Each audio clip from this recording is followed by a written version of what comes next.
we're going to talk about lubricating chains today. This is my wife's bike. It's an 11-speed, very lightweight, under 20 pounds, and we're very much interested in efficiency for women who are packing around more bike weight as a percentage of their weight than us men, generally speaking. The parts of the chain include the roller. So there's going to be one roller per link. There's the rivet that goes through the roller. These happen to be hollow rivets or hollow pins. There's the roller inside plate. So that would be this plate. There's two plates per link, and it's the inside one. It's the narrower pair. And then there's the pin outside plate, which is connected to the pin, of course, and that would be these two wider plates. The friction points, gosh, there's a lot of friction points in a chain. And there's the inner and outside plate. So the outside plate rubs against the inside plate, as you can see, and so there's two friction points there per link. There's one roller and pin friction point, two roller and pin plate friction points, and there's two pin plate and pin rivet friction points, for a total of 7 friction points per link. This chain happens to be 108 links long due to its very short chain stay. And so 7 friction points times 108 links is 756 points of friction, and that's why we're lubricating this chain. The other thing that's nice about this 1x11 is you've got a good range of gearing, and you've got a very lightweight drive system, so that when you're going up those hills, you feel like you're just flying up them. The first thing to do when we lube a chain is to clean all the components up. There isn't much. I wouldn't use a power wash because you might drive water into the bearings. So just a little spray bottle with some soap, dishwater soap in it, and fine, you'll need a brush. And then it's helpful to have the bike on a bike stand, and below, underneath, have a little bucket there to catch most of the liquid. So we start out with just a nice little squirt on all the components, including the derailleur.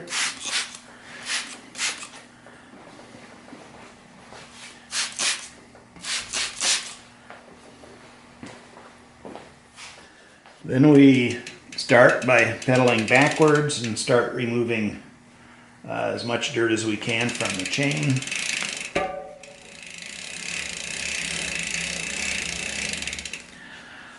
Start working in here, cleaning the big stuff off here that we can.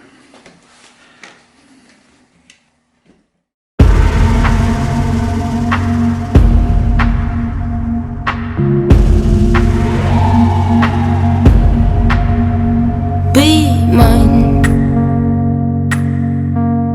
Without you I'm mine. Get so miserable and I can't tell what's wrong and right. Being on my side, living easy, right? You feel so underestimated, but you were my pride.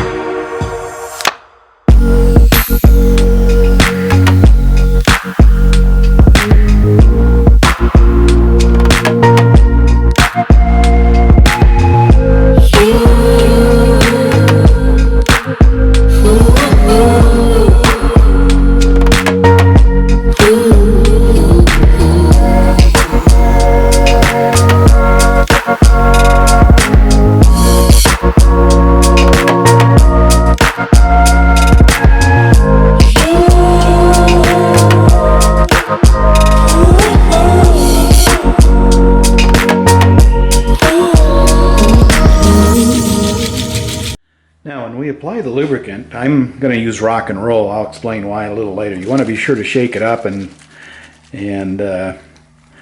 get the stuff in there that really makes this slippery mixed up, because most of the liquid is just a degreaser and carrier.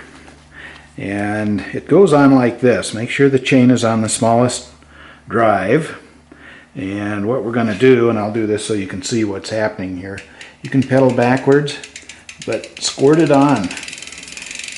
Be generous and know how many times you've got to crank the wheels here to get it all on. And oops, I should have put the bucket over here. Well, the Rock and Roll has Teflon in it, and like I say, it also has a chain cleaner. So let's just see how much gunk came out of the chain. So we're going to pedal backwards. We're going to grab onto the chain like yay. Wow, that looks pretty dark. Let's keep going here. Notice that the chain is still on that smallest cog, so we got a lot of movement of the chain as it goes around. Pretty dirty. As you can see, this is a chart showing how many watts are wasted as a result of heat dissipated by the chain due to friction. And you can see there that by the way, paraffin is going to always be the best, so that wasn't even listed. But you can see that Rock and Roll rates quite well, along with Squirt, and they're all under 5, the very best part of the chart. And then as we get up here, we're actually doubling the watts wasted in heat with things like, what do we have there? Some aerosols, Purple Extreme, WD-40, definite no-no, and a lot of lubricants in between. As you recall, we still got a lot of black grease off the chain when we wiped it with a cloth after the first time we applied Rock and Roll. I'm debating between the gold and what we used before, so we're going to use the gold this time. By the way, notice all the Teflon. That's the white stuff down at the bottom of the tube. So we gotta always shake this up real good.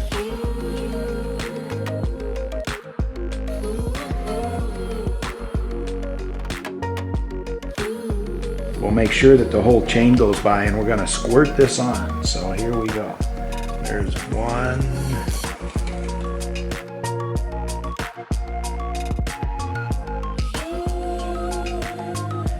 Okay, let's see how this looks.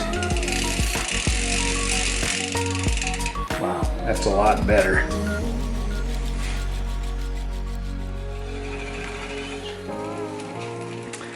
Well, that's it, folks. Safe biking.